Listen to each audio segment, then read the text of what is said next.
Dian Division, Southwest Region of Cameroon. Good day, ladies and gentlemen, and thanks for joining us on this edition of the Midday Bilingual Newscast on Equinox Television.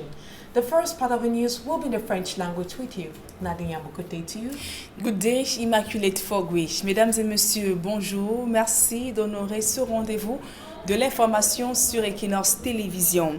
Une école sous la menace des groupes armés dans le département du Mungo, région du littoral. Un enseignant a été menacé de mort s'il venait encore à dispenser les cours. La scène se déroule dans une école à Banga.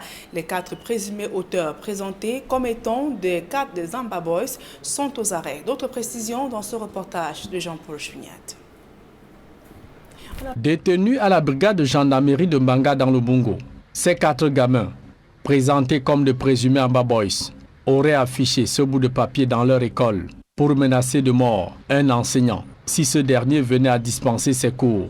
0 école demain, monsieur lui. Si vous tentez, nous reviendrons ici, armes au poing, peut-on lire en substance. Selon les témoignages des élèves, l'avertissement affiché sur le tableau noir a même créé la panique générale dans tout l'établissement. J'ai demandé aux élèves, pourquoi fuyez-vous? J'ai demandé aux enfants, qui avez-vous croisé à l'école? Ils m'ont dit avoir vu un certain Tani Jackson et un autre Ashou Junior. Descendu sur les lieux en compagnie des forces de maintien de l'ordre, le sous-préfet de Banga conseille à tous les élèves de dénoncer tout suspect rôdant dans les parages. Tout individu que vous repérez dans l'enceinte de votre école ou votre village, déclarant que nul ne doit aller à l'école, ils tiendront au courant le directeur qui me saisira et je saurai quoi faire. Je suis donc là aujourd'hui pour vous dire, mes chers amis, vous devez aller à l'école. Des enquêtes sont donc en cours pour déterminer si ces 4 élèves interpellés auraient été manipulés ou alors auraient ourdi d'eux-mêmes ce plan de déstabilisation de l'école dans l'arrondissement de Banga. Et nous restons en éducation. Dans le département d'Union Ikele, de nombreuses écoles publiques peinent à sortir de terre. Les salles de classe sont quasi inexistantes. Les bâtiments construits il y a plusieurs années menacent de s'effondrer. Le corps enseignant et les élèves travaillent dans des conditions difficiles. Le reportage de Joaniem et de Gladys Sidi. École publique de Matom dans le département d'Union Ikele, région du centre. Les bâtiments vétustes menacent de céder par endroits. Dans ce qui sert de salle de classe, des tables bancs sont inexistants. D'autres bâtiments encore en cours de construction ont été abandonnés. C'est dans ces conditions que de nombreux élèves reçoivent le savoir. Cette pièce, construite en terre battue, servait autrefois de cadre scolaire aux apprenants. Le bâtiment a été délaissé il y a 1 an au profit d'un autre, construit en matériaux définitifs, plus appropriés pour les jeunes apprenants. Le souhait des populations dans le département d'Union Ikele, c'est de voir de telles initiatives se multiplier. D'abord, c'est un monsieur que nous avons octroyé une vieille cuisine. Vraiment, c'était très lamentable. Les enfants s'essayaient sur les parpaings, On se démerdait tant qu'on pouvait. Mais avec la venue de l'actuel inspecteur, il a fait le tout pour que nous ayons au moins ce bâtiment-là. Mais vraiment, si vous voyez, les maîtres, nous tenons à féliciter les maîtresses qui ont travaillé à ce temps-là. Il y a quelques maîtres qu'on envoyait pour travailler. Là, ils refusaient, ils disaient qu'ils n'enseignent pas dans les cuisines. Les chèvres, les poules, tout était dans la maison. Donc, mais le résultat était là. Pour atteindre l'objectif qui est de miser sur la jeunesse, les élites se sont mobilisées en vue de participer au plein épanouissement des élèves et enseignants. Dans leur élan, des fournitures scolaires ont été remises aux apprenants. Le regard d'un enfant quand il est heureux, il n'y a pas mieux. Et de savoir que demain, un enfant qui n'avait pas de livre peut lire, peut écrire, peut quand même amener ses outils de travail, de classe en sécurité hors de la pluie. C'est pour ça qu'il y avait des cartables. Et bon, on ne peut pas faire moins bien, il faut faire mieux encore. Le département entend se développer et cela passe par la contribution de tous. Fait-on savoir dans le Nyong Ekeli. Et revenons à présent sur cet incendie survenu hier au marché du Fundi. Les flammes ont ravagé une bonne partie d'un supermarché bien connu dans la cité capitale.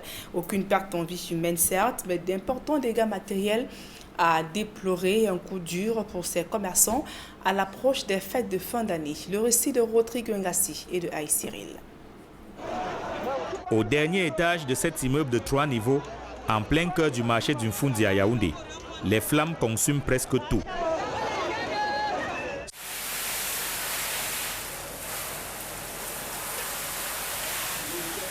Selon des témoins, l'incendie se serait déclaré alors que le marché grouillait déjà de monde. On est resté seulement, on a constaté qu'il y avait l'incendie dont le feu avait pris toute la passerelle du haut. Violent, vraiment violent, un grand feu. Ça a causé un chauffage excessif à ce niveau dont la chaleur était vraiment extrême. Le supermarché qui brûle est populaire et bien connu à Yaoundé. Mais vu l'intensité des flammes, l'intervention des populations n'est pas évidente.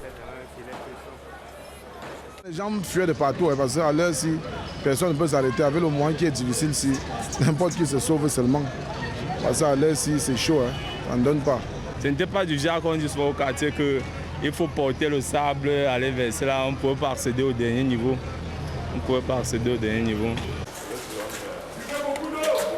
Finalement appelés à la rescousse, les sapeurs-pompiers vont réussir à éteindre le feu. Pour cela, ils vont user de nombreux stratagèmes, en positionnant notamment des échelles afin d'accéder au 3e étage de l'immeuble. Sur les causes de l'incendie, d'aucuns évoquent soit une main criminelle, soit une mauvaise installation électrique. Ça peut être une mauvaise installation, comme toujours. La zone est d'abord très dense, les trucs sont collés comme ça, avec les fils qui passent de partout. On ne sait pas où le feu peut sortir.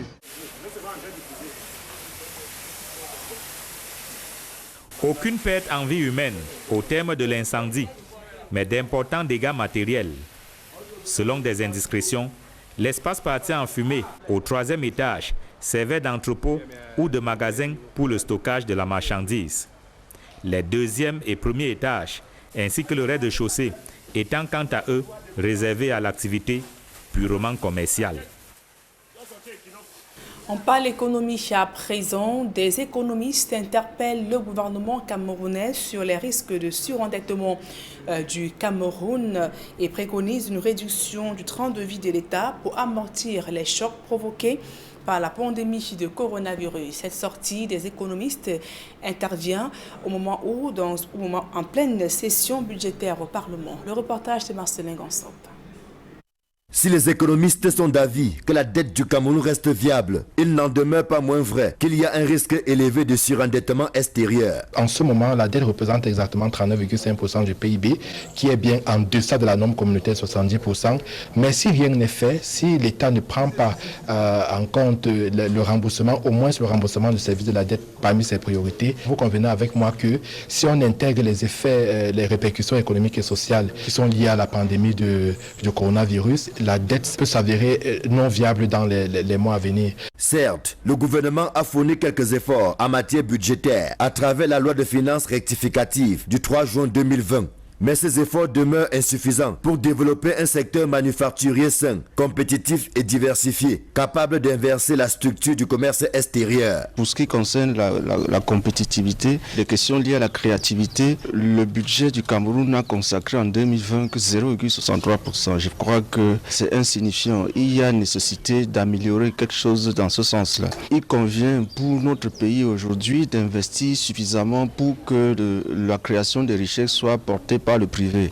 Nous sommes autour de 27,5 milliards simplement. Je crois que ce n'est pas intéressant pour un pays comme le nôtre qui met l'économie numérique et l'agriculture au cœur de son activité de relance économique. Il y a donc fort à faire pour non seulement accroître la productivité de l'économie à travers l'intensification des activités minières, sylvo-agro-pastorales et piscicoles, mais également promouvoir durablement le Made in Cameroun et ainsi ouvrir le pays à la concurrence. Il faut savoir déjà que l'efficacité de la politique budgétaire est conditionnée par les orientations de l'État en matière structurelle.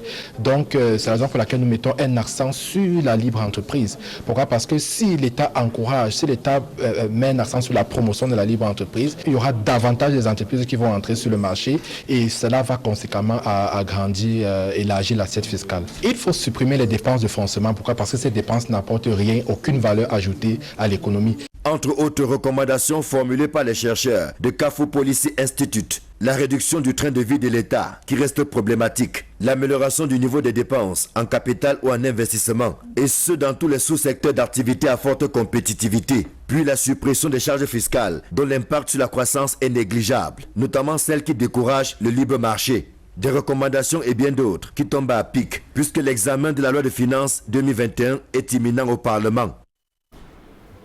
À présent, la deuxième partie de ce journal en langue anglaise avec vous, Immaculate Fogui. Exactly, Nadia Yambo. Once more, good day and thanks for staying with us for the second part of the news in the English language. 4 kids are currently being detained at the National Gendarmerie in Banga, Mungu Division, Lithura region of Cameroon. They are accused of planning to attack a school and the teachers. Details with Formi Armstrong Sanda. No school tomorrow, St. Louis. Fuck you. I will meet you tomorrow with guns. If you think I am joking, try and see. Signed by these 4 kids who are currently in the hands of elements of the Territorial Gendarmerie in Banga in the Mungu Division of the Lithura region of Cameroon. A message they wrote and pasted in one of the classrooms of their school, according to this school official. So we have been schooling all through with no problem.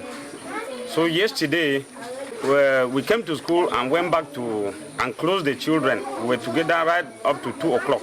We have prepared the children to come extra classes. So when the children came, few of the children came, they saw a paper pasted in the classroom on the board that no school tomorrow. St. Louis, who is one of my teachers, fuck you. That is what they wrote on the paper. That if you want to try and see, they are coming with guns. A message that has landed them into trouble. When I came, children were running away. I asked them, I said, what are you running? They said they have seen a paper pasted on the board. So I did inquiries. I asked the children, but who do you meet in school? They said they met one of the child who is called Tanya Jackson, and the other one, Ashu Junior. They met them. The other one, who is called Indu. So they met them. So I left now, went and called for Tanya Jackson, who was just staying beside the school, and asked him, how many people did you see in school? He said there were 4 of them. Then who wrote the paper? He said he saw the paper from Junior, who is one of the culprits. So, but I asked him, did you see anything written on the paper? He said, no, Junior slept on a bench and the paper was on the bench. So, but he did not actually notice that something was written there. So finally, I took the child back to school for the child to come and illustrate.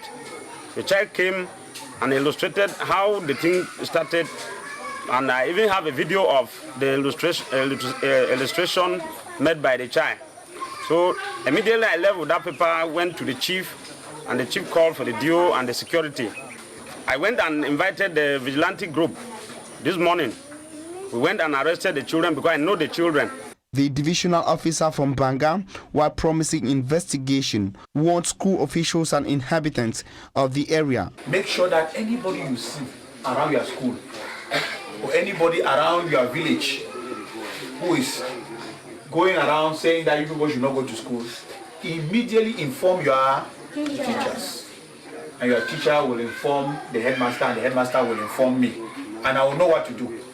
So today, I'm here with all these big people that you are seeing them to come and say that my good friend must go to school. Yes, that's why we are here. The notice created panic and sent school kids rushing home across Péage.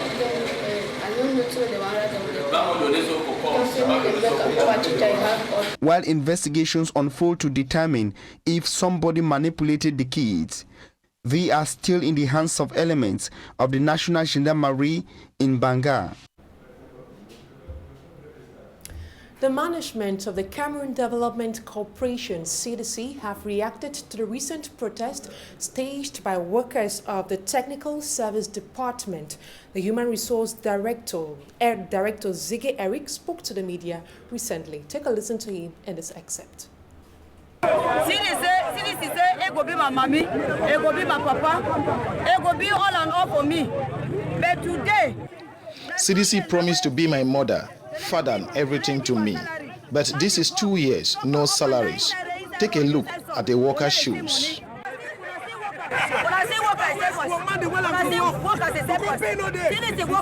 They are workers of the Cameroon Development Corporation, the CDC, under the Technical Service Department, barricading and demonstrating with placards in front of the CDC Technical Service Annex, known as CDC Engineering at Bota in Limbe. The disgruntled field workers from Tico and Limbe says all what they are asking for is their salaries, not to talk of arrears. We have been working for all this while.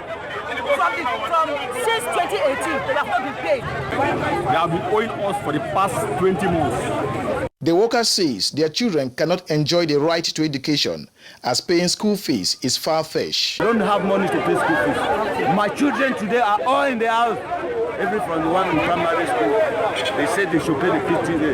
We don't have money to pay PTA. 24 months today, they are unpicking the go school. We are unpicking the day only for us. It's really a sad situation. The children are going to school. Our own children, they have been driven from school fees, no way. They are in the house. Even means to eat, we don't have. They are accusing top management for not evenly distributed bail funds as a result of the ongoing Anglophone crisis sent by the government. They have percentage when they give contractors give their own.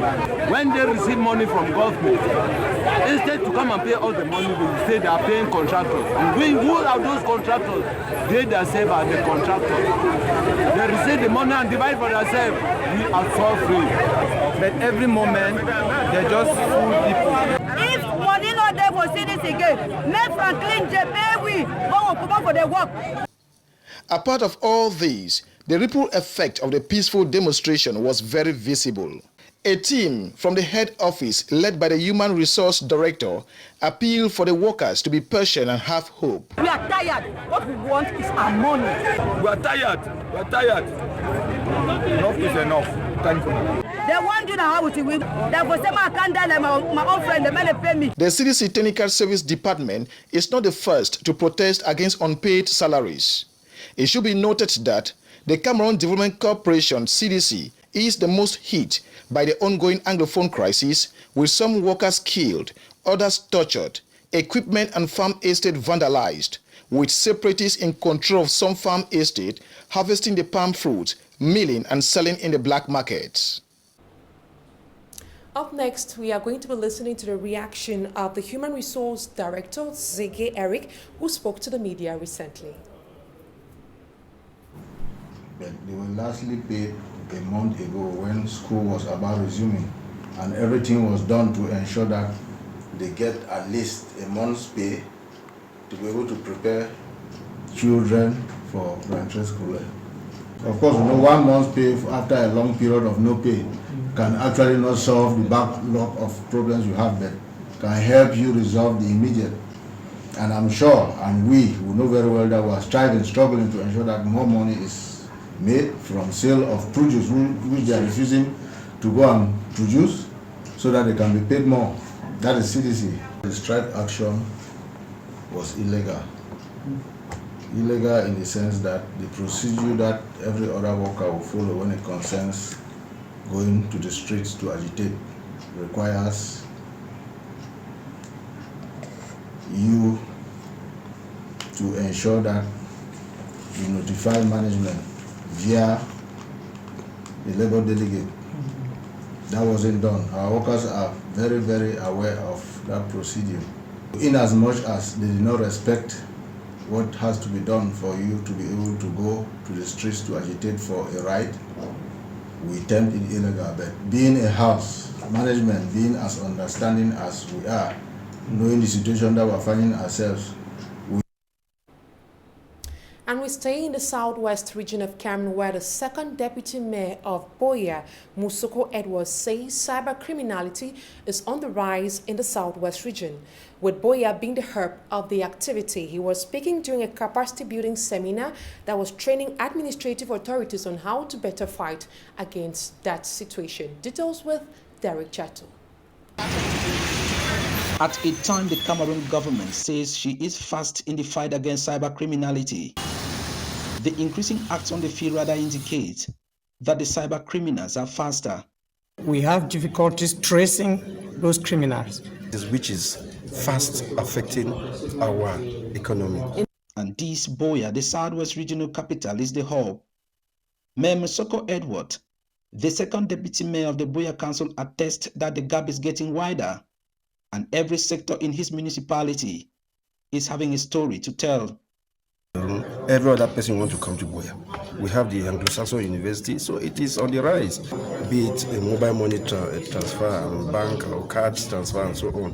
I think it's something that we have to bring all the stakeholders in place. The complex nature of the cyberspace is an added advantage to these internet fraudsters, telecommunication expert revealed. Somebody can sit out of this region and send a message or who commit a crime. So it is always difficult to trace them. And 3 years ago, the Cameroon government injected a combative structure in the southwest region. The National Agency for Information and Communication Technologies, better known in its French acronym as ANTIC, with its mission to frustrate and puncture all moves of these cyber criminals. Egbe Besson Divine, the Southwest Regional Branch Head of ANTIC, says since then, the heat has been on. So far, we have been working with the judicial police, we've been working with the courts, we've been working with the gendarmerie from different stakeholders. We have managed to get a lot of information. We've collected a lot of statistics. We've managed to track a lot of them. And to join forces, a 3-day seminar to strengthen the capacities on information security and the protection of online personal data was organized in Buea, bringing together regional and local government personnel.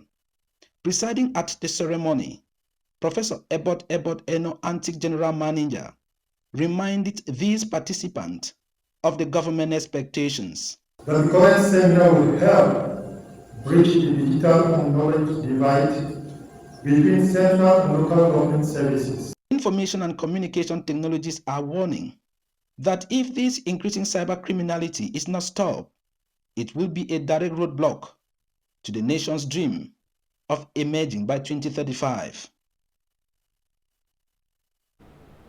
And that report, compiled by Derek Jato, our Southwest correspondent, ends this edition of the Midday Bilingual Newscast on Equinox Television. Stay blessed in the company of our program. Merci Immaculée Fogwe. Fin de ce journal. Mesdames et messieurs, merci pour votre aimable attention. Le prochain rendez-vous, c'est lorsqu'il sera 20h sur Equinox Télévision.